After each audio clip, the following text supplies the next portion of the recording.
faut imaginer ce monsieur, la pièce elle se joue et tout, à un moment, il s'avance en avant-scène et il part directement au monde. Comme une eau noire, âcre, envahissante, sournoise, inéluctable, irréversible. L'homme est un animal de conviction, de proposition, de construction, de combat. Le combat d'un homme pour ce qu'il offre en richesse au monde est son honneur, sa dignité.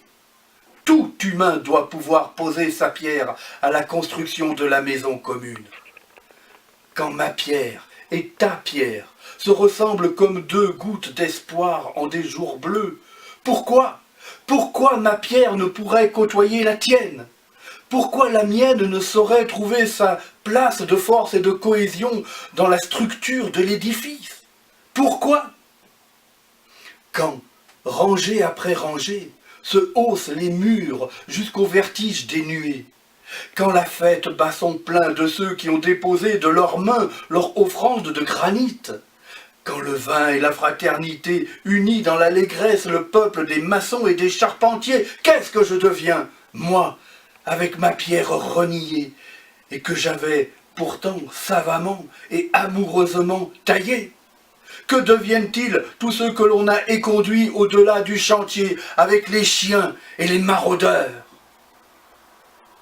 Quand 10 fois, 100 fois, 1000 fois, l'homme s'est heurté au refus des contremaîtres et de leurs sbires, quand 10 fois, 100 fois, 1000 fois, il s'est vu repoussé à l'embourbement des fossés d'indignité, l'homme, abasourdi de détresse et de désespoir, hagard, se tient longtemps debout sous la pluie d'orage, les bras ballants, le regard happé encore par la vision de cette construction qui se fait sans lui.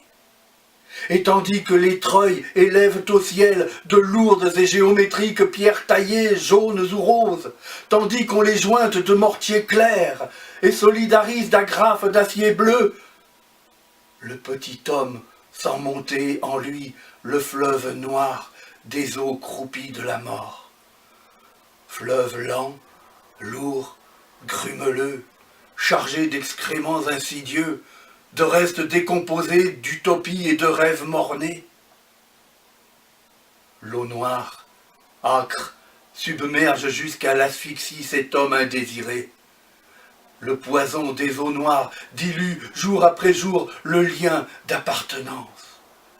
Rien ne rattache plus cet être à la vie commune.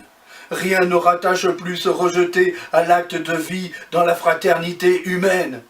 Et cette douleur de l'exil, cette plaie vive du reniement, cette injuste et inexplicable amputation, cet arrachement au corps social, le petit homme dont on a refusé la pierre, les vivra comme une nouvelle identité. Il n'est plus homme parmi les hommes, il est plaie ouverte à la face du monde, à la face de leur monde. Et c'en est bien fini, pour lui, du rire clair des enfants qui jouent, des regards malicieux qui tricotent à mailles multicolores des souvenirs indélébiles. C'en est bien fini des projets de maisons grandes ouvertes au vent de soleil blond et d'amitié vagabonde. C'en est bien fini. Je suis la pierre refusée. Je suis la pierre qui n'a pas eu sa place dans le dessin des architectes. Je suis la pierre abandonnée vive à la bout du chemin, car l'homme et sa pierre ne font qu'un.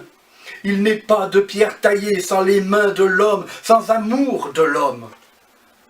L'homme ne peut être pris sans son offrande de pierre ciselée, car l'homme et sa pierre ne font qu'un. Qui refuse la pierre de l'homme dénie à l'homme son humanité.